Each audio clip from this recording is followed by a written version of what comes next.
اللہ من الشیطان الرجیم بسم اللہ الرحمن الرحیم۔ میری محترم ماؤں اور پیاری بہنوں، السلام علیکم۔ آج ہم انشاءاللہ تلاوت کریں گے اپنے اگلے سبق کا، جو کہ ہے آیت نمبر دوسرے پیج پر ہیں، آیت نمبر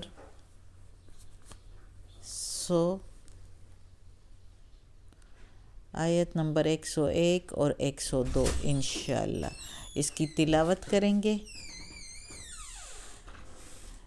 تو شروع کرتے ہیں۔ اس سے پہلے بیل کو کلک کریں اور ویڈیو کو سبسکرائب کریں تاکہ آپ کو آسانی سے ویڈیو ملتی رہے اور آپ بھی اس سے فیضیاب ہو اور پڑھیں اور سنیں اور دیکھیں اور ثواب ملے اور مجھے بھی ثواب ملے۔ تو شروع کرتے ہیں۔ اعوذ باللہ من الشیطان الرجیم بسم اللہ الرحمن الرحیم۔ یا ایہا الذین آمنوا،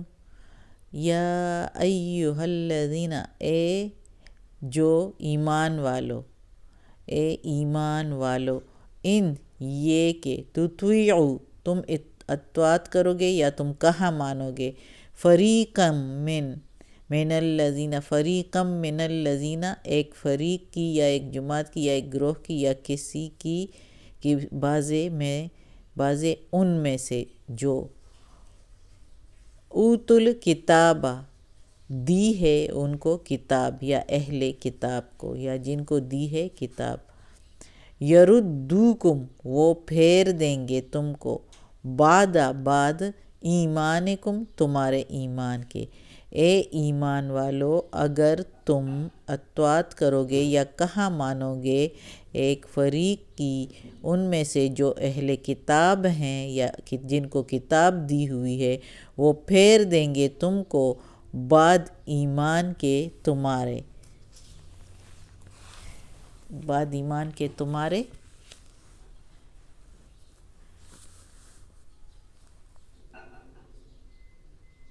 کافر، کافرین، کافر،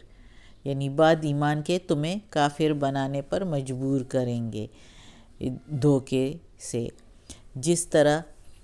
ہم نے پہلے بھی پڑھا ہے کہ یہودی اور عیسائی کافی کوشش کرتے تھے، جو نئے مسلمان ہوتے تھے، جو انہی کے فرقوں میں سے، یہودیوں میں، عیسائیوں میں سے یا مشرکین میں سے کوئی ایمان لے آتا تھا، تو کوشش ان کی ہوتی تھی کہ یہ واپس اپنے مذہب میں آ جائے۔ تو اللہ تعالیٰ کہتا ہے کہ پہلے اس کی سے پہلے آیتوں میں تو اہل کتاب والوں کو روک رہے تھے اور ڈانٹ رہا تھا اللہ تعالیٰ کہ کیوں ایسے کرتے ہو، تم لوگوں کو اچھی طرح پتہ ہے اس کی سزا بہت سخت ہے، تم لوگ ایسے نہ کرو۔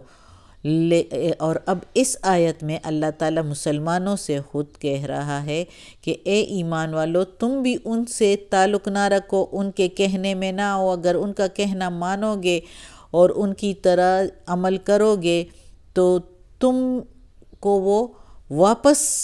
اپنے مذہب میں لانا چاہتے ہیں اور واپس کافر بنانا چاہتے ہیں، منکر بنانا چاہتے ہیں، اللہ کی فرما برداری سے نکالنا چاہتے ہیں، حکم برداری سے نکالنا چاہتے ہیں۔ تو تم ان کے کہنے میں نہ آؤ، ورنہ وہ تمہیں واپس کافر کر دیں گے۔ ان کی کوشش یہی ہے، وہ یہی چاہتے ہیں کہ تم مسلمان نہ ہو اور انہی کے فرقوں میں سے رہو۔ اب اگلی آیت میں دیکھیں، اللہ تعالیٰ کہتا ہے وَكَيْفَ تَكْفُرُونَ، اور کیسے وہ تم کو کافر بنائیں گے، وَأَنْتُمْ، اور تم، تُتْلَى، پڑھی جاتی ہے، علیکم، اوپر تمہارے، آیات اللہ، آیتیں اللہ کی، وفیکم، اور تم میں سے، فی میں، کم تم، یعنی تم میں سے، رسولہ، رسول ہے اس کا، اللہ کا رسول ہے، وَمَن يَعْتَصِم، اور جو کوئی مضبوطی سے پکڑے، باللہ، ساتھ اللہ کی وحدانیت کے، فقد، پس تحقیق، ہدیہ، ہدایت ہے، الی، طرف، صراط، راستے کی، مستقیم، سیدھے راستے کی۔ سیدھا راستہ کون سا ہے؟ جو اللہ کا حکم بردار والا راستہ ہے، جو سیدھا جنت کو جاتا ہے، جس کو اختیار کر کے اللہ کی حکم برداری کر کے فرما بردار بن کے تو جنت میں جانا، اس کو سیدھا راستہ کہتا ہے۔ اللہ کے فرما بردار ہو کر، اللہ کی شریعت کے مطابق، اللہ کے حکم کے مطابق زندگی گزار کر، یہ زندگی ہمیں اللہ نے ادھر دی ہے، یہ آزمائش ہے یہ دنیا، یہ نہیں ہے کہ ہم ادھر خوشیاں تلاش کریں۔ اللہ ہمیں اپنے سیدھے راستے پر چلائے، یہ تو امتحان گاہ ہے ہمارے لیے کہ کون اچھا کرے گا، کون برا کرے گا، اور پھر آخر میں اس کا حساب اور کتاب ہوگا۔ تو اب پچھلی آیت میں اللہ تعالیٰ مسلمانوں کو خبردار کر رہا ہے کہ اے مسلمانوں، اہل کتاب والوں کی باتوں میں نہ آؤ، وہ علم والے ہیں لیکن انہوں نے اپنے کتابوں میں کافی تبدیلیاں کر دی ہے، اپنی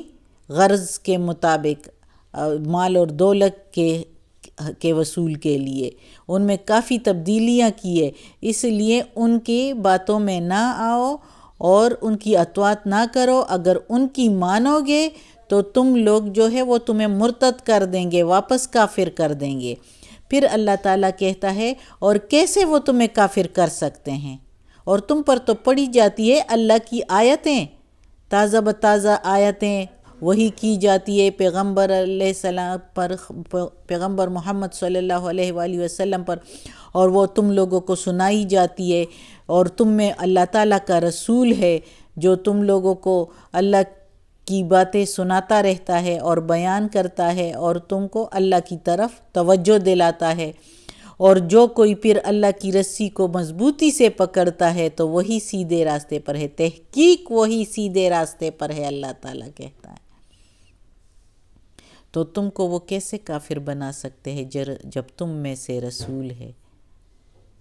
اور وہ اللہ کی آیتیں سناتا ہے، اور وہ اللہ کی آیتیں ابھی ہمارے پاس بھی موجود ہے، اس لیے ہر ایک کو یہ پڑھنی چاہیے۔ جو کوئی اللہ کی آیتیں یہ قرآن مجید پڑھے گا ان پر کسی کا اثر نہیں ہوگا، کیونکہ اس سے ایمان تازہ ہوتا ہے اور اس سے بندے کو سمجھ آتی ہے کہ ہم کس راستے پر چلیں۔ صاف ستھرا اس میں جو اللہ تعالیٰ بتا رہا ہے، تو ایک سمجھدار انسان جس کے کھوپڑی میں اگر دماغ ہوگا تو وہ یہ پڑھ کے اس کو باقاعدہ پتہ چلے گا کہ یہ اللہ ہی کی کتاب ہے، کوئی اور ایسے نہیں لکھ سکتا، اور یہ جو اللہ کہہ رہا ہے اس کتاب میں سارا انصاف، سچی کتاب ہے، سچ سب کچھ حق ہے اور انصاف ہے، اس میں ہر بندے کے لیے انصاف ہے، چاہے وہ غریب ہے، چاہے وہ امیر ہے، چاہے وہ علم والا ہے، چاہے وہ لا علم ہے، اس سب کے لیے اس میں انصاف ہے اللہ کی طرف سے۔ اللہ اپنے سارے بندوں سے پیار کرتا ہے، اللہ کو سارے بندے محبوب ہے، بس یہ ہے کہ کوئی جو نافرمانی کرتا ہے تو وہ دور ہو جاتا ہے، اور جو تقوی اختیار کرتا ہے اللہ کے سیدھے راستے پر جاتا ہے، پرہیزگاری کرتا ہے برے کاموں سے اور اچھے کاموں کی طرف مرغوب ہوتا ہے، تو بس اللہ کے نزدیک ہو جاتا ہے۔ اللہ نے ان کے لیے پھر جنت بنائی ہوئی ہے۔ یہ دنیا تو فانی ہے، ایک لمحہ دو لمحے ہیں آخرت کے مطابق کی نسبت، آخرت ہمیشگی ہے۔ جو کوئی اس کو اپنا لے، اللہ کے سیدھے راستے پر چلے، اللہ کی رسی کو مضبوطی سے پکڑے، اللہ کی وحدانیت کی رسی کو، تو وہ بندہ سیدھے راستے پر ہے۔ اب اگلی آیت میں ہے یا ایھا الذین آمنو، اے ایمان والو، آمنوا اتقوا اللہ، ڈرتے رہو، بچتے رہو اللہ سے، حق ہے تقاتہ، کہ تم بچتے رہو، ولا پرہیزگاری کرتے رہو اس سے، ولا تموتن، اور نہ تم مرو، الا مگر، وانتم مسلمون، اور تم مسلمان ہو کر، یعنی کافر ہو کر نہ مرو، سوائے مسلمان ہو کر، یعنی فرما برداری کر کے، اور اللہ سے ڈرتے رہو جیسے اس کا حق ہے اس سے ڈرنے کا۔ حق تقاتی ہی جیسے کہ حق ہے اس سے ڈرنے کا، ولا تموتن اور نہ تم مرو الا مگر وانتم مسلمون اور مسلمان ہو کر، یعنی حکم بردار ہو کر، یعنی اللہ کے فرما بردار ہو کر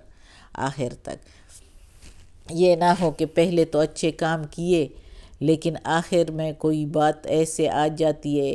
کہ شیطان ورغلا دیتا ہے اور غیر مذہب والے ورغلا دیتے ہیں، اور تم اس وقت جب مرو اور حکم بردار نہ ہو تو بس وہ تو پھر تمہارے گھاٹے کا سودا ہو گیا۔ اللہ بچائے اس سے۔ اللہ کہتا ہے کہ ڈرو اللہ سے جیسے کہ حق ہے اس سے ڈرنے کا۔ اس نے ہمیں پیدا کیا، اس نے ہمیں سب کچھ عطا کیا، وہ ہم سے چھین بھی سکتا ہے، وہ ہمیں عزت بھی دے سکتا ہے، وہ ہمیں ذلت بھی دے سکتا ہے، سارا اللہ کے ہاتھ میں ہے۔ اس لیے اس سے ڈرنا چاہیے، کسی اور سے کیوں ڈرے؟ لوگوں سے کیوں ڈرے جو ہم کہتے ہیں لوگ یہ کہیں گے، لوگ وہ کہیں گے؟ ڈر تو اللہ سے ہونا چاہیے۔ ڈر تو جیسے کہ اللہ سے ڈر ہے، ڈر ہونے کا حق ہے اس سے ڈرنے کا۔ اللہ کا جو حق ہے ہم پر کہ ہم اس سے ڈریں، کیونکہ سب تو اس کے ہاتھ میں ہے، اللہ کے ہاتھ میں ہے۔ یہ تو ڈیل دی ہوئی ہے، جو لوگ اس طرح غلط راستے پر جا رہے ہیں اور اللہ نے چھوڑا ہوا ہے، یہ تو اللہ نے ڈیل دی ہوئی ہے، اور اسی ڈیل میں ایک دن پکڑ لیں گے، اور پھر جو ان کا حال ہوگا جس وقت اس کی موت ہوگی جو سختی سے، اور پھر آخرت میں جو سختی، تو وہ تو اللہ ہی کو معلوم ہے۔ اور اس قرآن مجید میں بار بار اللہ تعالیٰ بتا رہا ہے، کتنی جگہ پر بتا رہا ہے کہ جس وقت وہ غلط کام کر رہے ہوں گے اور موت کے فرشتے آ جائیں گے اور اس سے جو ہے روح قبض کریں گے، تو مکے مار مار کے کتنی سختی سے ان کو جو ہے ان کی روح نکلے گی، اور پھر آخرت میں بھی جو ان کی سزا ہوگی، جو قبر میں اور جو پھر آخرت میں، ایک ایک جگہ پر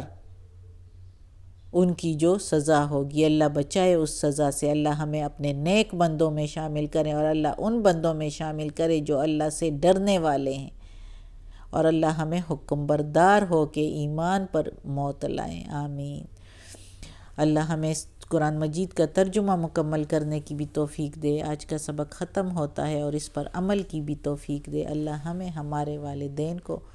ہماری اولاد کو، ہمارے بھائی بہنوں کو، بھابھیوں نندوں کو، ہمارے گھر والوں کو، ہمارے رشتہ داروں کو، کل مومن مسلمانوں کو جنت فردوس میں جگہ عطا فرما۔ یا اللہ دوزخ کے عذاب سے بچا، قبر کی سختی اور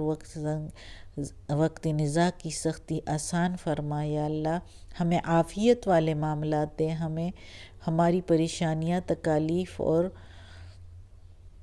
بیماریاں ختم کر دے۔ یا اللہ ہمیں نیکی کی ہدایت دے اور صحت دے۔ آمین۔